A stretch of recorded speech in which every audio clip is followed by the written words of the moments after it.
Prezados irmãos, a paz do Senhor. Sejam todos bem-vindos ao programa de formação do EETAD. Estaremos dando início à disciplina Doutrina da Salvação, Soteriologia. Vamos estar iniciando hoje a lição de número 1, que fala sobre a providência salvadora. Vamos iniciar com uma introdução falando sobre o que é salvação. Segundo o pastor Antônio Gilberto, salvação é uma milagrosa transformação espiritual operada na alma e na vida, ou seja, no caráter de toda pessoa que, pela fé, recebe Jesus Cristo como seu único Salvador pessoal. Registrados aí alguns textos bíblicos. Observe as afirmações bíblicas. É nova criatura, que fala da conversão. E tudo se fez novo. Nova vida, novo e íntegro caráter. Logo podemos definir que a salvação, ela é algo sobrenatural, operado dentro do homem interior, promovendo uma mudança significativa. É considerada um novo nascimento, é considerada uma nova vida na presença de Deus. Os textos que tomamos como referência, Efésios 2, 8 e 9, Paulo vai definir que a salvação é um ato da graça de Deus. Pela graça sois salvos, por meio da fé. Isso não vem de vós, é dom de Deus, não vem das obras, para que ninguém se glorie. Essa salvação vai promover uma mudança. Paulo diz que aos Coríntios, na segunda carta, capítulo 5, versículo 17, e se alguém está em Cristo Jesus, é uma nova criatura. As coisas velhas se passaram e tudo se fez novo. E isso tudo se dá após o recebimento de Cristo. Diz João no Evangelho, no seu Evangelho, no capítulo 1, versículo 12, que todos quantos o receberam, deu-lhes o poder de serem feitos filhos de Deus, os quais creram no seu nome. No capítulo 3, versículo 5, Jesus diz a Nicodemos que é necessário nascer de novo. E nascer como? Da água e do Espírito. A regeneração da palavra e pela regeneração do Espírito. Logo, quando a pessoa tem essa experiência com a salvação, a sua vida nunca mais será a mesma. Então ela passará a ser uma nova criatura, passando por uma conversão que começa no seu interior e reflete que ele agora está vivendo uma nova vida na presença de Deus. Não se trata apenas de livramento da condenação do inferno. A salvação abarca todos os atos e processos redentores, bem como transformadores da parte de Deus para com o ser humano e o mundo, isto é, a criação, através de Jesus Cristo, nesta vida e na outra.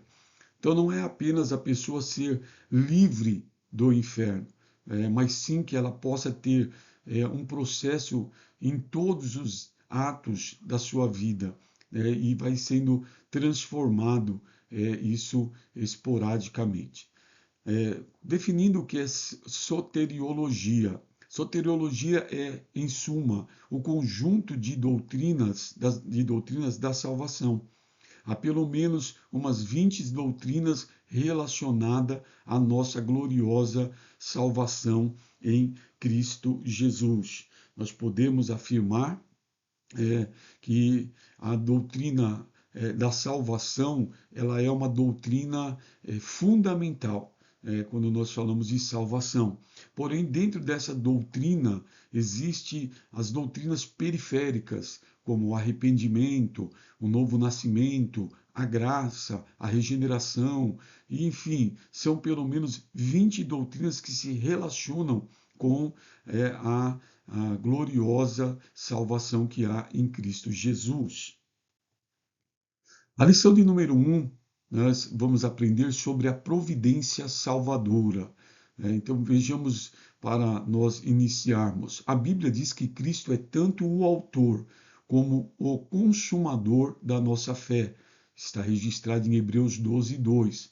O título autor refere-se à provisão da salvação por Cristo.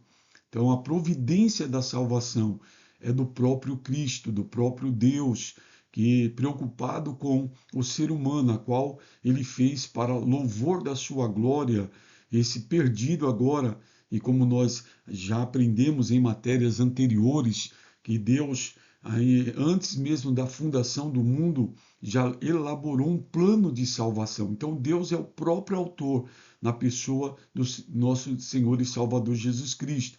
E ele não só é o autor, mas ele também é o consumador, referindo-se à aplicação dessa salvação.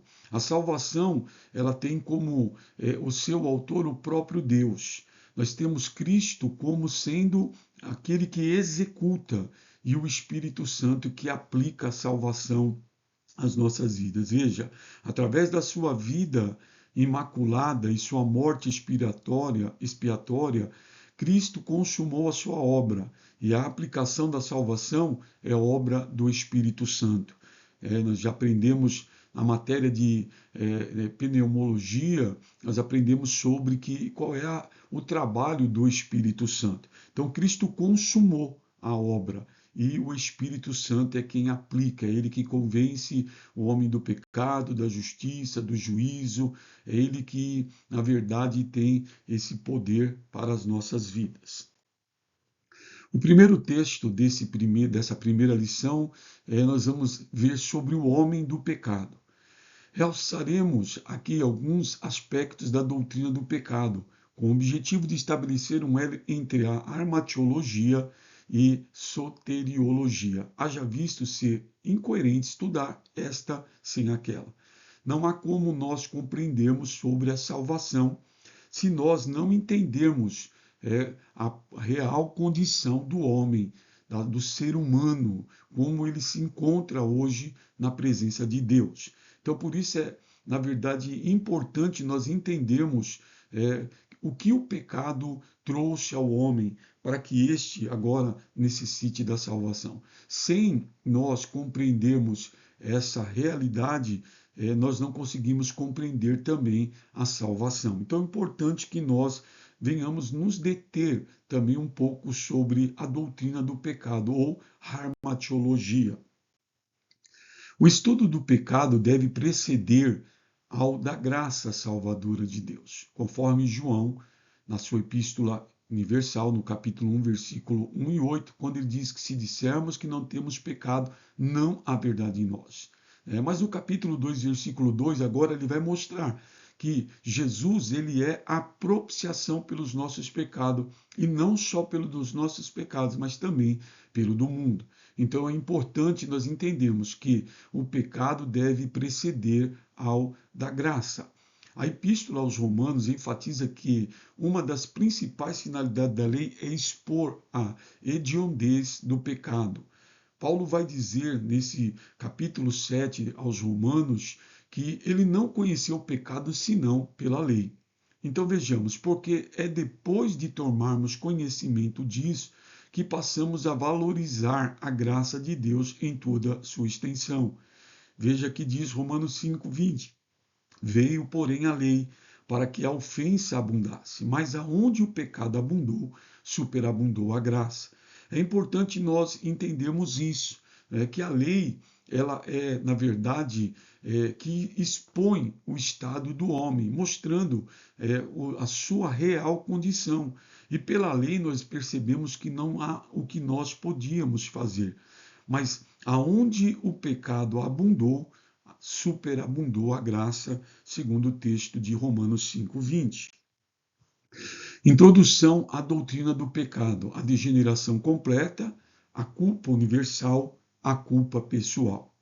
A natureza pecaminosa que todos herdaram de Adão é chamada de degeneração completa ou depravação total. Isto significa que, embora as pessoas não alcancem necessariamente todo o índice de maldade possível, elas foram atingidas em todas as áreas do seu ser, corpo, alma e espírito. Foram afetadas pela decaída natureza adâmica. É importante nós observarmos sobre isso em todas as esferas. Por isso, a degeneração completa. O pecado ele atingiu o corpo, ele atingiu a alma e ele atingiu o espírito do homem. E o homem, por conta da natureza adâmica, agora tem a sua completude decaída. Não há o que o homem possa fazer para mudar esse estado se não for pela graça de Deus. Então é importante essa matéria nós entendemos. Hoje nós somos salvos em Cristo pela graça, mas nós não deixamos de ter a natureza adâmica. Por isso temos que tomar muito cuidado com a nossa vida. Então vejamos o que temos a seguir. O veredicto divino é, claro, todos pecados. Então veja que isso está inserido em Romanos 3:23. A palavra de Deus diz: não há um justo, nenhum sequer. Romanos 3:10. Não há homem que não peque. Todos os seres humanos foram nivelados à condição de pecadores, segundo a reta justiça do Senhor. A Escritura encerrou tudo debaixo do pecado. E ainda, Deus encerrou a todos debaixo da desobediência. Mas antes de atingir a todos os homens, mediante a desobediência de Adão, o pecado teve origem no mundo espiritual, na corte angelical. Então, nós sabemos, irmãos, que o pecado tem a sua origem, na verdade, no mundo espiritual. Satanás, conhecido como a antiga serpente, ali foi atingido pela soberba. Então, o pecado começa nas regiões celestiais. Depois é que o homem, ao transgredir, ao desobedecer a Deus, ali no princípio, quando Deus colocou o homem no jardim ali de delícias, no jardim do Éden, disse: de todas as árvores, os frutos, você pode comer, menos o da árvore da ciência do bem e do mal, porque o dia que dela comerdes, certamente morrereis. E a partir então de ser vencido pelo tentador, Satanás é o agente da tentação, e ele consegue persuadir a Eva, que por sua vez persuade também a Adão, e ambos comem do fruto, e ambos pecam, e a partir de então entra agora o pecado na vida do homem, e entra o pecado no mundo a qual nós vivemos. Então isso é importante, nós entendemos que por conta disso, todos pecaram e destituídos estão da glória de Deus. No ser humano, o pecado sediado na alma domina sua vontade e tem como instrumento orgânico o corpo humano. O homem não é pecador primeiramente porque peca, mas peca porque é pecador. Ou seja, cada indivíduo é um pecador por natureza. Por isso, em Israel, quando uma mulher dava à luz, tinha de apresentar a Deus uma oferta pelo pecado. Então é importante nós observarmos que, como o próprio apóstolo Paulo diz aos romanos, não é? O bem que eu quero fazer eu não faço, mas o mal que eu não quero fazer, esse constantemente eu faço. Maldito e miserável homem que eu sou. Isso está inerente antes do homem ser alcançado pela graça. Fora da graça, por mais que o homem tente vencer o pecado, ele não consegue. Porém, quando este reconhece o seu estado de pecador e vai até ao Senhor, como diz a própria Escritura, quando Paulo continua ali asseverando sobre a condição do homem, ele vai ali apresentar no capítulo 8 e versículo 1: portanto, agora nenhuma condenação há para os que estão em Cristo Jesus, que não andam segundo a carne, mas segundo o Espírito, porque a lei do Espírito de vida em Cristo Jesus me livrou da lei do pecado e da morte. Então, logo nós podemos entender que o homem, ele é um pecador. Ele nasce em pecado, ele necessita da misericórdia de Deus. Então veja, o homem não é um pecador primeiramente porque peca, mas peca porque é um pecador.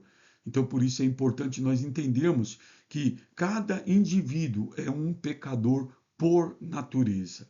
Por isso a importância dessa matéria. Pelo que, como por um homem entrou o pecado no mundo, e pelo pecado a morte, assim também a morte passou a todos os homens, por isso todos pecaram. Então veja que Adão é o primeiro homem que fracassou, e com o seu fracasso entrou a morte. Romanos capítulo 6, versículo 23, Paulo vai dizer que o salário do pecado é a morte. Deus já tinha antevido isto, que se o homem desobedecesse, comesse do fruto, a morte lhe bateria à porta. Desde então, após a queda do homem, a morte passou a fazer parte do ser humano. E por isso, pela morte agora também passou para todos os homens, e por isso todos pecaram. Pecado é a causa da perdição do homem. uma das palavras que significa pecado, armatia ou harmatia, denota tudo aquilo que não se conforma com a lei divina, não se alinha com ela. Então veja que numa das definições que nós temos dentro do meio cristão, pecado é errar o alvo. Pecado também é transgressão, é iniquidade, é desobediência. Então, isso tudo está inserido na vida do homem. Por isso é que todos pecaram. Logo, nós vamos agora então entrar no texto 2, entendendo o estado do homem, que esse homem que foi feito à imagem e à semelhança de Deus, para a glória de Deus, mas por sua livre e espontânea vontade, decidiu transgredir e, fazendo isso, acabou de uma certa forma pecando, e pecando agora toda a raça humana está debaixo dessa condenação. E Deus que fez o homem para louvor da sua glória, agora ele coloca em plano, na verdade, um plano que estava elaborado desde antes da fundação do mundo. Então nós vamos falar um pouco agora sobre a graça de Deus. Pode-se definir a graça de Deus como a disposição do Criador no sentido de abençoar a humanidade, evidenciando-se de várias maneiras a sua bondade para com a raça humana. Nós vamos ver o conceito de graça, e isso é muito importante. O conceito de graça é multiforme e sujeito a desdobramentos nas Escrituras. Quando olhamos para a Escritura, nós conhecemos a graça de Deus no favor, que é conhecido como favor imerecido a todos os homens, que nós vamos ver que é a graça comum. Nós conhecemos a graça de Deus, que é a salvação, que é para todos aqueles que creem no unigênito Filho de Deus. Nós vemos que a graça de Deus fortalece. A graça de Deus, ela, na verdade, é que nos faz ser o que nós somos. Porém, nós vamos ver que, dentre essas definições, existe uma multiforme de conceitos sobre a graça nas Escrituras. Veremos agora graça por graça, a graça comum e a graça especial. Segundo o apóstolo João, João 1,16, a graça recebida é baseada na graça e mais nada. Nós sempre dizemos que Deus nos dá duas coisas que nós não merecemos, duas, misericórdia e graça. O que é misericórdia? É Deus não nos dá aquilo que nós merecemos. Por causa do pecado, o que nós merecíamos? A morte. Por causa do pecado, o que nós merecíamos?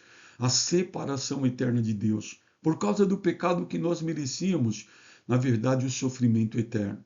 Mas Deus não nos dá isso, e isso nós chamamos de misericórdia. Deus não nos dá aquilo que nós merecemos. Por um outro lado, Ele nos dá uma coisa que nós não merecemos. E o que Ele nos dá? A graça é o favor imerecido. Não obstante nós merecemos a condenação, o sofrimento eterno, a aniquilação de uma vida com Deus, ou seja, uma separação para sempre de Deus, Ele, pela graça, diz: eu não vou te dar o que você merece. Eu vou te dar paz, eu vou te dar perdão, eu vou te dar uma nova vida. Então são duas coisas que Deus nos dá.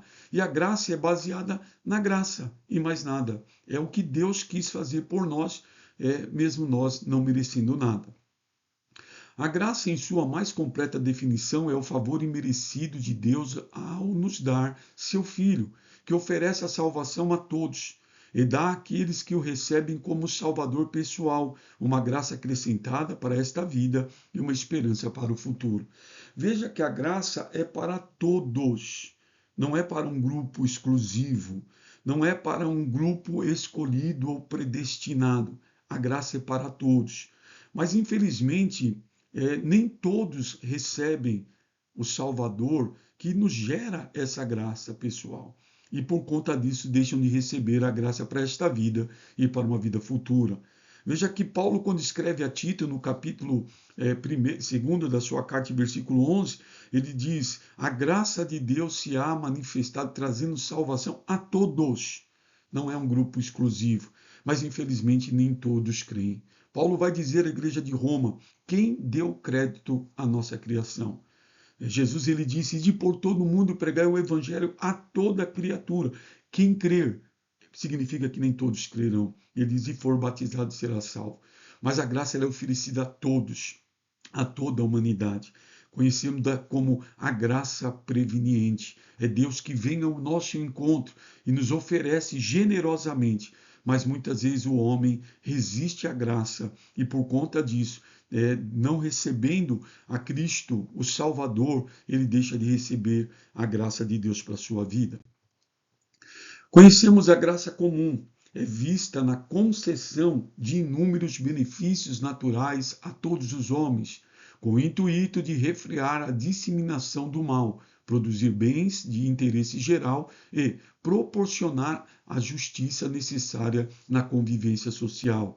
Temos alguns textos, como Salmo 104, versículo 10 a 30, que vai mostrar ali Deus sendo generoso com o homem, e independente dele ter recebido a graça especial, onde Jesus ele fala em Mateus, no capítulo de número 5 e versículo 45, um texto bastante conhecido, quando ele vai falar sobre essa graça comum a todos os homens, quando ele diz, para que sejam filhos do Pai que está nos céus, porque faz que o sol se levante sobre os maus e os bons, e a chuva desça sobre os justos e os injustos. Então veja, essa é a graça comum, independente da pessoa ser salva ou não. Essa graça está revelada sobre a vida dele. O sol nasce para o justo e para o injusto.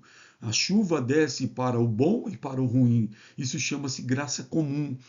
Quando Deus ele cria tudo, toda a natureza, concede essa graça até aos animais, aos pássaros, mas principalmente ao homem, que é a coroa da criação. Então, quando olhamos para isso, nós observamos que essa é a graça comum. Porém, essa graça comum torna o homem inexcusável diante de Deus. Ou seja, não há como o homem ele fugir da sua responsabilidade. Veja o que diz Romanos capítulo 1, versículo 18 a 20, diz, porque do céu se manifesta a ira de Deus sobre toda impiedade e injustiça dos homens que detêm a verdade em injustiça.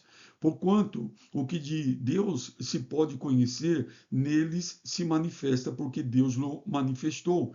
Porque as suas coisas invisíveis, desde a criação do mundo, tanto o seu eterno poder como a sua divindade se entendem e claramente se veem pelas coisas que estão criadas, para que eles fiquem inexcusáveis. Então, diante da graça comum, Deus está revelando para o homem, na verdade, a sua glória.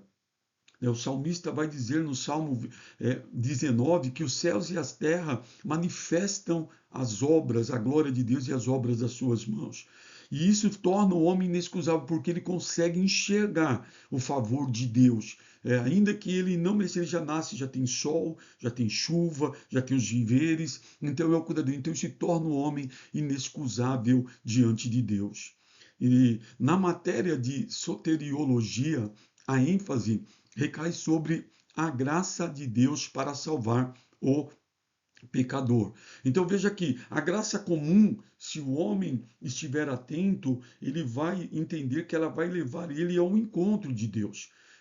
Segundo as Escrituras, nós podemos afirmar que há 3 livros que revelam a existência de Deus. O primeiro deles, a própria natureza, como nós já antivemos aqui falando, que o salmista, ele no Salmo 19, ele diz, os céus e a terra, os céus manifestam a glória de Deus e o firmamento anunciam as obras das suas mãos.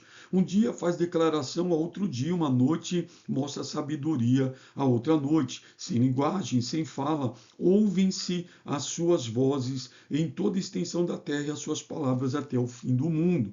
Veja que no Salmo 24, nós encontramos o verso 1 dizendo, do Senhor é a terra, a sua plenitude, o mundo e os que neles habitam. Então, a natureza, ela é um livro que revela, na graça comum, a bondade de Deus. O segundo livro que nós podemos falar da graça comum, ou que Deus quer se revelar para o homem, é as Escrituras. É o livro que declara a existência de Deus. E a nossa vida como cristão é uma carta aberta, Paulo diz, aonde revela para as pessoas que estão no mundo que existe um Deus e que eles estão inexcusáveis diante da obra das suas mãos. Como dissemos, é, quando falamos de graça, ela, para nós, na soteriologia, ela vai recair sobre a graça de Deus para salvar o pecador. Vejamos então essa graça especial. Se compreende a atuação generosa pela qual Deus possibilita ao crente o conhecimento de sua natureza, a natureza divina, ou seja, nós vamos passar a conhecer a natureza de Deus, o caráter de Deus e o propósito de Deus mediante a pregação da palavra, laborando graça tanto para habilitar o pecador ao arrependimento e à fé, como para permitir, qualificar e confirmar o seu crescimento espiritual. Então veja, se de uma vez eu vejo a graça comum na natureza, nas coisas comuns que Deus criara, agora, a graça especial, ou a graça salvadora, ou a graça preveniente, eu vou conhecê-la através da exposição da palavra de Deus, que vai me trazer a natureza, o caráter e o propósito de Deus. E como diz Paulo aos Romanos, de sorte que a fé vem pelo ouvir e pelo ouvir pela palavra de Deus. O homem está separado de Deus. Efésios capítulo 2, a partir do verso 1 até o verso 10. Nós encontramos ali mostrando que o homem está separado de Deus, morto em pecados e ofensa. Mas agora Deus vem ao encontro desse homem, e nós chamamos isso de graça preveniente. É Ele que vem ao nosso encontro. Quando nós olhamos Jesus dizendo, vinde a mim, vós todos que estáis cansados, é Ele que está indo ao encontro do pecador e oferecendo paz, perdão, descanso para a alma. E cabe ao homem responder positivamente pela fé, pois é por meio da fé que nós somos salvos. Pela graça nós somos alcançados, mas declaramos pela fé. E aí ela vai nos promover a condição, nos habilitar para um arrependimento e para também nos qualificar e também nos dar o crescimento espiritual. Né? Maravilhosa graça é a graça do nosso Deus. Em razão da depravação total do homem, esse só pode se submeter a Cristo pela graça divina, que acompanhará sua trajetória cristã com vistas à santificação, frutificação, crescimento espiritual e serviço. Então veja que nós já temos lido lá em Romanos capítulo 8. No capítulo 6, nós vemos Paulo, após declarar, no capítulo 5, versículo 20, e aonde o pecado abundou, a graça superabundou, Paulo vai mostrar que nós não podemos mais permanecer no pecado. No capítulo 6, versículo 1, Paulo diz, permaneceremos no pecado para que a graça abunde? De maneira alguma. Ele diz, nós que estamos mortos para o pecado, como ainda viveremos nele? E aí ele vai discorrer, através de metáforas, mostrando a nossa vida, que agora não pode mais viver no pecado. Nós fomos sepultados pelo batismo para o pecado. Agora nós morremos para o mundo e vivemos para Deus. E ele vai mostrar que enquanto ele não conhecia a graça e somente a lei, ele não conseguia vencer, porque, na verdade, o homem ele não consegue vencer o pecado. Ele tenta, ele luta, como nós dissemos, o bem que nós queremos fazer não conseguimos, até que a graça de Deus venha até nós. Veja que no capítulo 8 desse texto que estamos citando de Romanos, Paulo vai dizer, portanto, né, depois de tudo isso que eu vos falei, agora quando? Em Cristo, não há mais nenhuma condenação. E por que não há mais? Porque eu venci a lei do pecado pela graça, pelo Espírito, né? Então, é somente através da graça que nós vamos conseguir vencer o pecado e aí então ter uma vida santa que vai frutificar e que vai ter um crescimento espiritual e serviço. Paralelamente, o homem pode a qualquer momento resistir à sua graça, o que cancela a provisão de mais graça. Então, não existe, como alguns dizem por aí, a graça irresistível.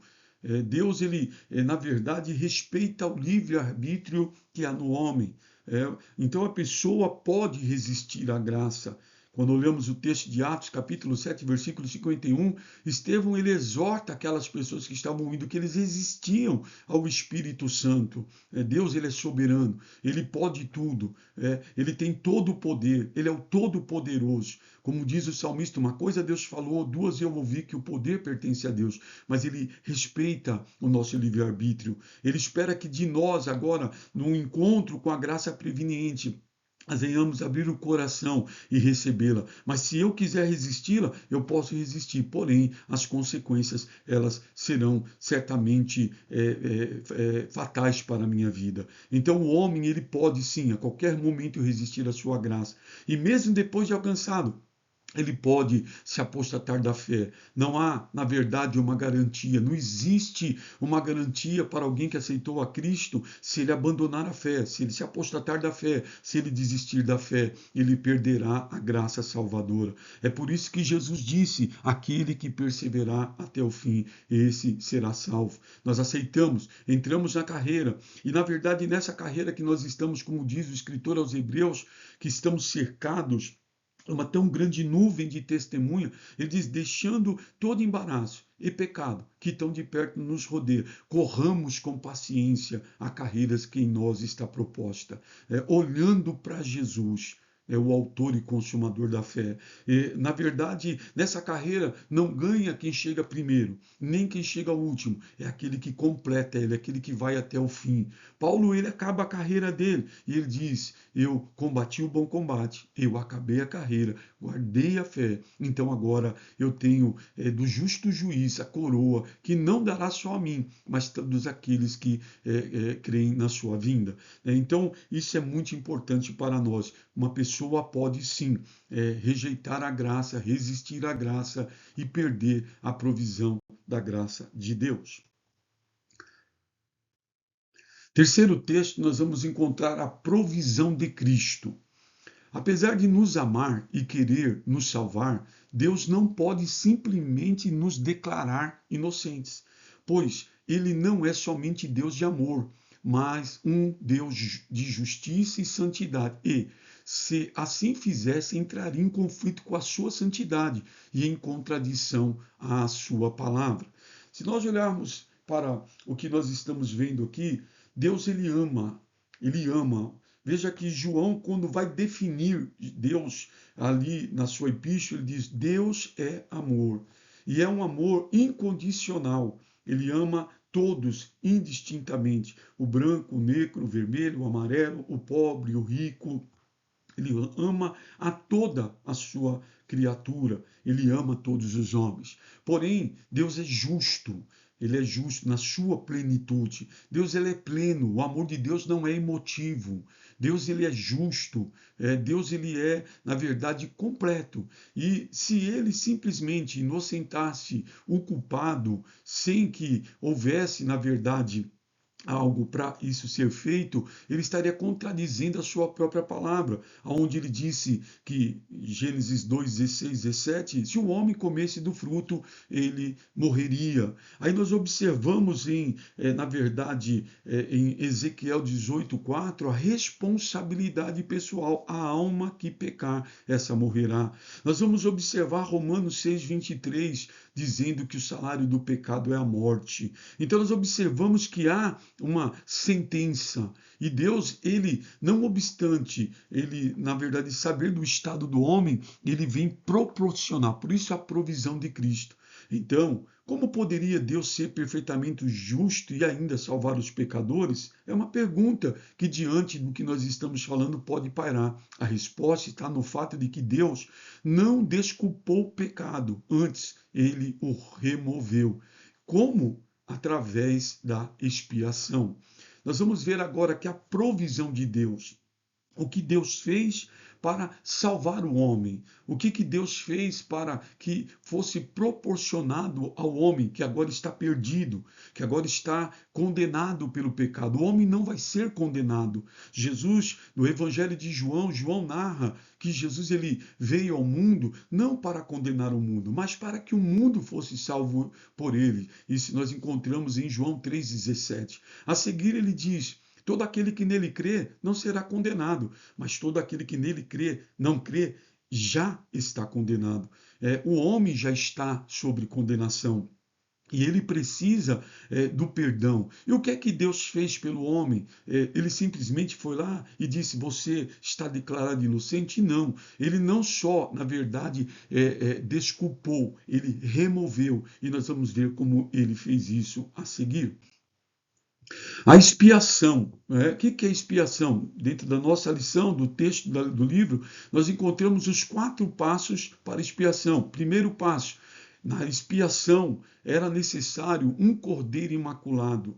Um cordeiro imaculado, conforme vemos em Levítico. E qual era a função desse cordeiro imaculado? Ele não podia ter mancha, ele não podia ser doente, ele tinha que ter menos de 1 ano de idade, conforme Êxodo capítulo de número 12. Então nós vamos encontrar ali as características daquele cordeiro. Então ele tinha que ser imaculado, ele não podia ter mancha, ele não podia ter mácula, ele não podia ser doente, ele não podia ter defeito.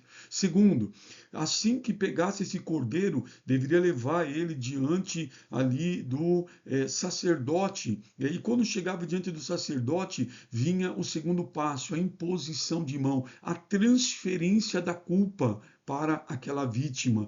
Ou seja, quando o culpado impunha as mãos sobre o cordeiro, estava transferindo a sua culpa. Isaías capítulo 53, versículos de número 10 e 11, nós vemos isso acontecendo ali na pessoa de Jesus. Veja o que diz o texto, versículo 10 e 11 diz: todavia o Senhor agradou moê-lo, fazendo-o enfermar quando a sua alma se puser por expiação do pecado. Verá sua posteridade, prolongará os dias, e o bom prazer do Senhor prosperará na sua mão. O trabalho da sua alma ele verá e ficará satisfeito com o seu conhecimento. O meu servo, o justo, justificará muitos, porque as iniquidades deles levará sobre si. Nos textos, versículos anteriores, nós vamos observar que ele tomou sobre si as nossas enfermidades e as nossas dores. O castigo que nos traz a paz, diz o texto, estava sobre ele, e pelas suas pisaduras fomos sarados. Então, o cordeiro não podia ter mácula. Aí a imposição de mão. Mas simplesmente isso não resultaria, na verdade, na expiação por completo. Agora, o terceiro passo é a morte do cordeiro, onde tinha que se imolar, onde o sacerdote pegava o cutelo e cortava ali a jugular do animal. Havia necessidade do derramamento de sangue, até porque em Hebreus nós encontramos o texto dizendo que sem derramamento de sangue não há remissão.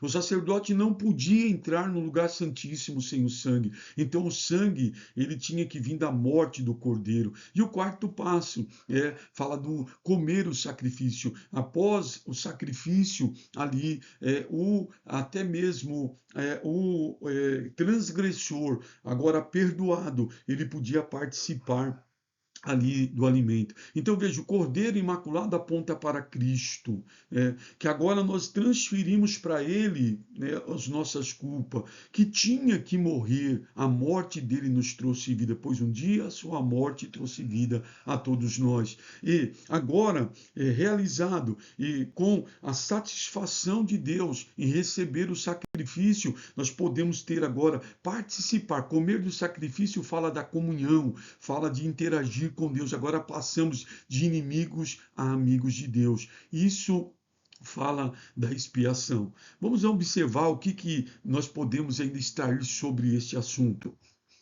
A doutrina em apreço é chamada de rislasmologia. que significa o quê? Expiação para nós do Novo Testamento. É a morte de Jesus em nosso lugar para poder nos remir do pecado, salvar-nos do pecado. Expiar é tirar o pecado. Veja que João Batista disse e João, o evangelista, registrou: Eis aí o Cordeiro de Deus que tira o pecado do mundo. Expiação tem a ver com o pecado. Então veja que Deus ele não desculpou, Deus ele arrancou o pecado, ele tirou na cruz, todos na cruz podemos ter esse privilégio. É por isso que quando nós cantamos o hino 15 da harpa cristã, diz: foi na cruz, onde um dia eu vi meu pecado, o meu pecado, não é é o pecado original, castigado em Jesus. Foi ali pela fé que os olhos abri e agora posso ver a sua luz. Tecnicamente, a palavra espiar, em hebreus, capar, significa encobrir, cobrir, ocultar, tirar da vista. Foi isso que Deus fez, ele tirou o nosso pecado. Biblicamente, espiar é pagar, quitar, tirar os pecados de alguém, perdoar mediante um sacrifício reparador exigido, mas também é propiciador. Expiar, pois, é tirar o pecado mediante a morte de alguém, como substituto do culpado e condenado. No nosso caso, foi Jesus que morreu por nós, pecadores perdidos. Sem expiação pelo sangue, não há perdão do pecado. Então veja que o pecado trouxe a morte. O pecado ele cobra muito caro. E para que nós pudéssemos alcançar a graça de Deus, havia a necessidade da expiação. Então a expiação vai trazer aqui alguém pagando, quitando, tirando o pecado através de um sacrifício reparador. Veja que quando o homem peca lá no princípio, Adão peca, ele com Eva percebe que estão nus e vão fazer para si folhas para cobrir a sua nudez. E aí o Senhor aparece agora trazendo um carneiro. Esse carneiro ele é sacrificado e com a roupa daquele carneiro é vestido Adão e Eva. Assim fala de um ato da salvação, a morte do cordeiro, o sangue que aplacou a ira até que o sacrifício perfeito de Cristo fosse feito. E aquela roupa fala de Isaías capítulo 60, que fala das vestes que cobriram a nossa nudez diante de Deus. Então, sem o sacrifício não haveria remissão, e foi o que Cristo fez. Ele veio, na verdade, em nosso lugar. Ele morreu por nós e por isso hoje nós estamos aqui justificados. A expiação aplaca o legislador por satisfazer a sua lei, violada que foi pela culpa do pecado, como ato praticado, bem como manchada e ultrajada pelo pecado como estado na natureza do pecador. Então veja que trouxe satisfação ao legislador. Quem que é o legislador? Deus. O homem, quando pecou, ele não tem uma dívida com o diabo, ele não tem uma dívida com o próprio homem. A dívida do homem, ela estava diante de Deus. Por isso, quando Paulo escreve aos Colossenses, ele diz que Jesus cravou na cruz a cédula que havia contra nós. A dívida que nós tínhamos, ele pagou através da sua morte. Isso é importante a gente entender. Então, a expiação, ela vai, na verdade, aplacar, vai satisfazer o legislador, que agora ele vê compensada ali aquela dívida. Mas a expiação vai além. Ela também torna o legislador benevolente para com o transgressor, perdoado. Essa decorrência da expiação é chamada de propiciação. Veja que importante. Agora, como nós vimos no exemplo ali dos 4 passos, agora aquela oferta que foi oferecida, ela me traz o direito de participar. Isso se chama, na verdade, propiciação. É a minha relação. Através da expiação, agora eu posso manter uma relação. Eu posso assentar à mesa com o legislador. Ele vai se tornar a mim benevolente. Foi por isso que Paulo, escrevendo à igreja de Éfeso, ele vai escrever dizendo que a parede da separação caiu, acabou-se a inimizade entre nós e Deus, e agora o legislador, aquele que na verdade, por causa dos nossos pecados, éramos inimigo, se torna nosso amigo. E ele agora é benevolente para conosco, e nós mantemos essa relação com ele. Que bendita graça é a graça do nosso Deus. A necessidade da expiação. A expiação pelo sangue foi necessária para dar satisfação à lei divina. Caso contrário, essa lei seria vã e o seu legislador escarnecido. Então, portanto, aqui nós vemos o princípio desse terceiro texto. E o que nós vemos aqui? Ele poderia inocentar? Sim, mas iria ser escarnecido. O próprio adversário iria colocar ali a sua acusação. Então, Deus fez por nós aquilo que nós não podíamos fazer. E com isso, ele é o nosso justificador. A diferença entre a expiação, a redenção e a propiciação, todas realizadas por Jesus Cristo. A expiação é do pecado do pecador, ou seja, a partir do momento que eu recebo Jesus como meu Salvador, ele tira o pecado original que me condenava, ele expia, ele tira, ele é o Cordeiro de Deus que tira o pecado do mundo.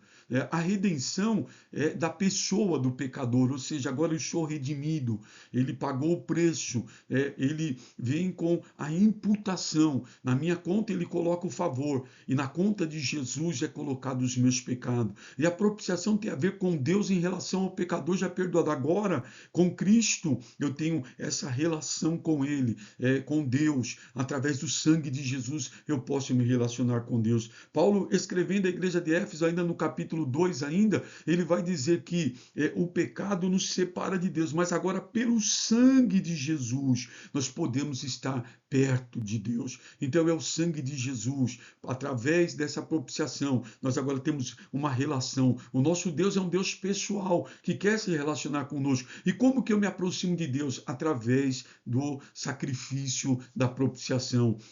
É impossível que nós não pequemos, porque temos a natureza do pecado. E João disse isso, mas ele disse, se nós confessarmos os nossos pecados a ele, João capítulo 1 da sua primeira epístola, versículo 9, ele é fiel e justo para nos purificar de toda iniquidade.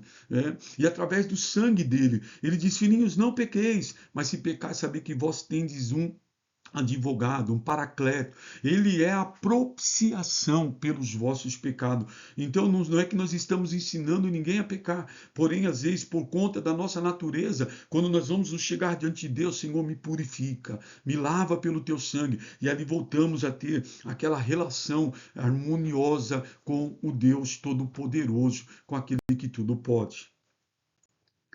A obra expiatória de Cristo no Antigo Testamento, a obra expiatória de Cristo. No Antigo Testamento, a expiação dos pecados na nação durava 1 ano apenas, o que ocorreria anualmente solene dia da expiação, mencionado em Levítico 16. Então é importante a gente ver que o Velho Testamento aponta para o Novo. O Velho é a preparação, o Novo é a consumação. No Velho Testamento, pelo menos uma vez por ano, o sacerdote entrava ali no Santo do Santo para oferecer o sacrifício nacional, anual ali ou nacional pela nação de Israel. Ele tinha que entrar, todo ano ele tinha que fazer o sacrifício. Se morresse aquele sumo sacerdote, colocava-se outro, e ele tinha que todo ano fazer o mesmo sacrifício. Era assim que ocorria no Antigo Testamento.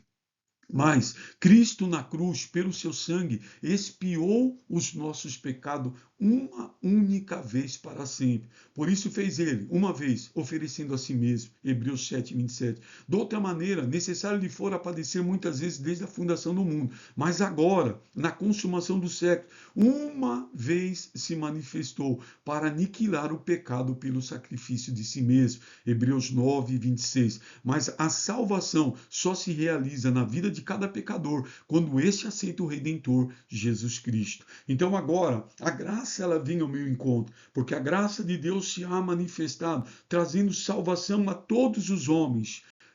Anunciando que renunciando, então Paulo diz sobre a renúncia, mas ele vem ao nosso encontro, e quando eu o recebo, o Redentor, o Salvador, aí eu passo a passar a gozar da graça de Deus, o perdão dos meus pecados. O quarto texto vai falar sobre a extensão dessa provisão divina, né? Onde ela alcança. Então, veja, a salvação é um benefício espiritual concedido a todos pelo Pai, realizado por Cristo e aplicado pelo Espírito Santo ao coração do pecador que, pela graça, mediante a fé, recebe a Cristo como seu único e suficiente Salvador. Como nós dissemos num ponto anterior, a salvação é para todos os homens. Veja que quando nós olhamos para a Bíblia, diz o texto áureo, João capítulo 3, versículo 16, porque Deus amou o mundo de tal maneira que deu o seu Filho unigênito, para que todo aquele que nele crê não pereça, mas tenha vida eterna. Para toda a humanidade. Quando nós olhamos, Paulo, como eu já citei algumas vezes aqui, dizendo a Tito, ele vai dizer que a graça de Deus se há manifestado trazendo salvação a todos os homens. Quando nós olhamos Lucas narrando a fala de Paulo, ali em Atos capítulo 17, versículo 30, ele diz que Deus, não tendo em conta o tempo da nossa ignorância, convida os homens em todos os homens em todos os lugares para que se arrependam. O convite é para todos, o perdão é para todos. Né? Podemos ainda dizer que quando nós olhamos ali, Paulo escrevendo a Timóteo no capítulo 3 da sua carta, versículo 4, diz que Deus quer que todos os homens cheguem ao conhecimento da verdade e sejam salvos, todos. Ele quer salvar. Veja João capítulo 2 da primeira epístola, versículo 2, ele é a propiciação ele é a propiciação. Filhinhos, não pequeis, mas se pecardes, sabeis que vós tendes um advogado, um paracleto. Ele é a propiciação pelos nossos pecados, e não só pelo nosso, mas por todo o mundo. Ele morreu por todos. O problema é que as pessoas não querem receber a graça. Veja que essa bênção, a primeira bênção, ela é alcançada pela graça. Veja que a graça bate a porta, é Deus vindo ao nosso encontro. E como que alcançamos? Pela graça sois salvos por meio da fé. Isso não vem de vós, é dom de Deus, não vem das obras para que ninguém se glorie. Ao receber Jesus, ele veio para o que eram os seus, mas os seus não receberam, mas todos quantos o receberam, deu-lhes o poder de serem feitos filhos de Deus, os quais creram no seu nome, ou creem no seu nome. Então veja aqui, esse beneplácito é para toda a humanidade, não tem um grupinho escolhido, não é para alguns. Não, Deus é justo e ele quer que todos cheguem à salvação. Então a extensão da provisão divina é para toda a humanidade. Jesus morreu por todos, para que todos tenham o direito de salvação. Infelizmente, nem todos o recebem como seu Salvador. A provisão divina pelo mundo. A Bíblia ensina enfaticamente que a salvação é para todos os homens, como nós falamos. A provisão divina especial para os que creem. Ele veio para todos, mas nem todos o querem. Então veja aqui, então que o que ocorre? Cristo é a provisão de Deus para a salvação de todos os homens, mas essa salvação é aplicada somente aos que creem. Embora a salvação esteja ao alcance de todos, poucos são os que se apossam dela. Veja que alguns pelos quais Cristo morreu perecerão. Ou seja, ele morreu por todos, mas nem todos serão salvos. E por quê? Entre os que aceitam a expiação, mas a rejeitam, e também aqueles que se recusam a aceitá-la, perderão a salvação e receberão a condenação. Então veja que a salvação, ela foi oferecida a todos. Alguém às vezes até recebe e depois abandonam. Veja que há um texto na Bíblia em que Paulo ele vai dizer sobre Alexandre, o latoeiro. E ele vai dizer, me fez muitos males. Ele vai falar de outro companheiro que amou o presente século e abandonou a fé. Então veja, pessoas que foram alcançadas pela graça, mas que a rejeitaram. E também aqueles que recusam, hoje não, amanhã, quem sabe um dia, esses vão perder a salvação e receberão a condenação. É essa a vontade de Deus? Não, mas Deus ele é justo, é para os que crerem. Espero que nessa aula, primeira lição que estamos estudando, possa aguçar o nosso coração. Esse assunto, ele é maravilhoso, ele traz alegria ao nosso coração, porque pela graça nós fomos salvos. Não foi mérito, não é porque eu sou crente, não é porque eu hoje vivo dentro de uns padrões de uma igreja, não. Foi pela graça, foi tudo por Ele, para a glória dele. É por isso que Paulo dizia, porque dele, por ele e para ele são todas as coisas, glória seja dada eternamente. Amém. Então veja que isso é muito importante.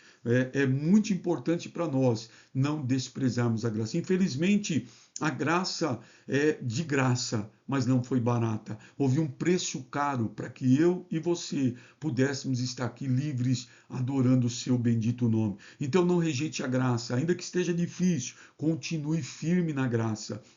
Nós vamos receber a nossa coroa se nós formos fiéis até o fim. Que Deus em Cristo abençoe a vossa vida, no nome do Senhor Jesus. Amém.